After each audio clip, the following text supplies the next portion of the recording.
In the depths of every human soul, a quiet battle plays out, a struggle that goes unnoticed by the world, but feels seismic within. It's a contest between the looming shadows of our own doubts, fears, and temptations, and the radiant promise of hope, love, and salvation.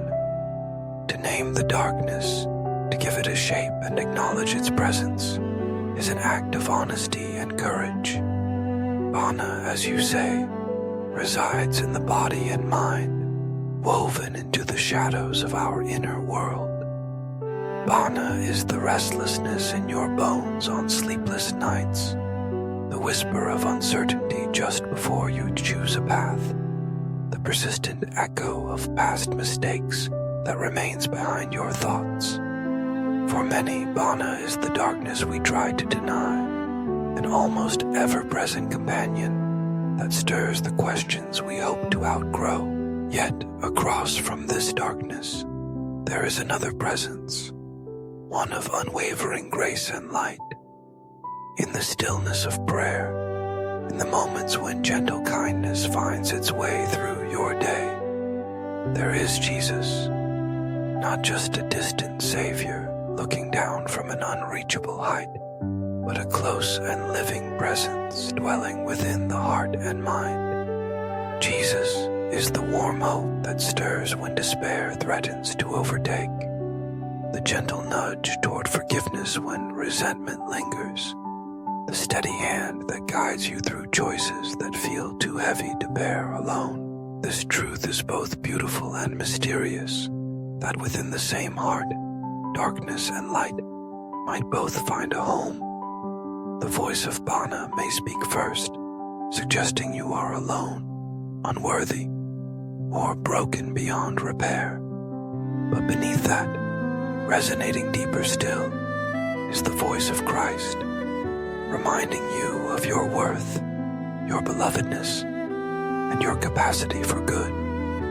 Where Banna dwells as darkness, Jesus abides as your guiding light, illuminating the very places you thought were lost. To live with this duality is not a failure, but a reflection of being human. None walk this earth unscarred by sorrow, none untouched by doubt. To admit, Banna, you reside in my body and mind, is not resignation, but acceptance, a refusal to lie to oneself. Yet equally to claim Jesus, you dwell within my heart and mind as my light and my life, is a defiant hope, a proclamation that no darkness is absolute. The very act of naming Jesus as your light reconfigures the battleground of your soul, drawing boundaries where chaos once reigned and promising the dawn even through the longest night. It's easy sometimes to believe that the darkness is the deepest thing in us, an immovable bedrock. But light is fierce in its gentleness. It does not need to overpower in order to transform. The presence of Jesus in your heart means that even the smallest flicker, a moment of mercy, an instinct to comfort, a decision to trust, can illuminate caverns long closed. Light does not always banish darkness with a single sweep. Often it grows imperceptibly, catching on corners and reflecting off facets until slowly shadows retreat, not because they were destroyed, but because they have been gently colored by new hope. This is the paradox of faith and struggle, that while Banna may seem an ancient resident, Jesus makes himself at home with even greater persistence.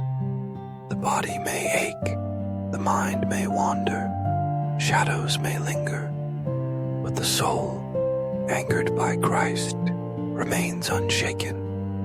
In moments of weakness, you may feel Banna's grip tighten, persuading you toward fear, anger, or apathy.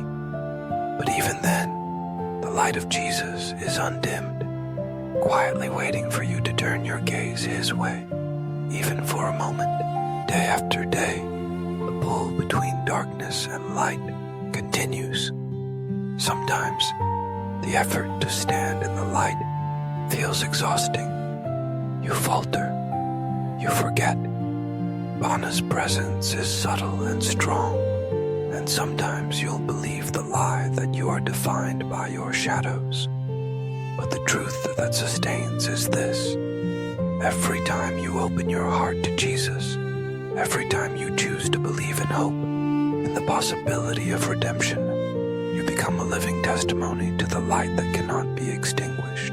When Jesus dwells within, he does not promise the absence of darkness. Instead, he offers companionship through it. His presence is not just a distant goal or an abstract comfort. It is a steadying strength in the day-to-day, in the rhythm of breathing, in the act of reaching for another in love, in steadying your own heart through prayer or reflection. You find him again and again. The language of the heart shifts from "I am alone in my darkness" to "I am accompanied by light through every shadow." You may wonder sometimes if the light is enough, if it can possibly reach all the places where you still hurt or still feel lost. The good news is that the love of Jesus is not a fragile thing. It endures through your uncertainty. It persists through the days you forget or the nights you doubt. You are not beloved because you conquer the darkness, but because, in the very midst of it, you let the light in. Day by day, you practice this surrender, letting the light have more ground, more of your heart, more of your story. As you move through your journey, remember, to be human is to know both Banna and Jesus, both shadow and radiant light. The presence of darkness does not diminish your worth or disqualify your faith. It sets the stage for the daily miracle of choosing to turn again and again toward the light that dwells within you. It is not always a leap. Sometimes it is a single breath, a single whispered prayer. Jesus, be my light. Jesus, be my life. And in that moment, the balance tilts just a little more toward hope than despair, a little more toward love than fear. This is your story. You are not defined by the darkness that clings, nor by the struggles that persist. Banna may reside, but Jesus remains, steadfast and true. Your life becomes a dance of sorts, sometimes stumbling, sometimes soaring, between the weight of your burdens and the freedom of his love. As long as you acknowledge the darkness but claim the light, your story is one of hope. Every breath is an invitation for Jesus to take up more space within you, for his life to become your own, until even the shadows begin to tell of his grace. So today, as you walk through the tensions of your own heart and mind, remember, you were not made to live alone in the darkness. You were created for light. With every step, choose again the presence of Christ within you, the light in your heart, the life in your soul, and trust that in the end, it is light that will endure.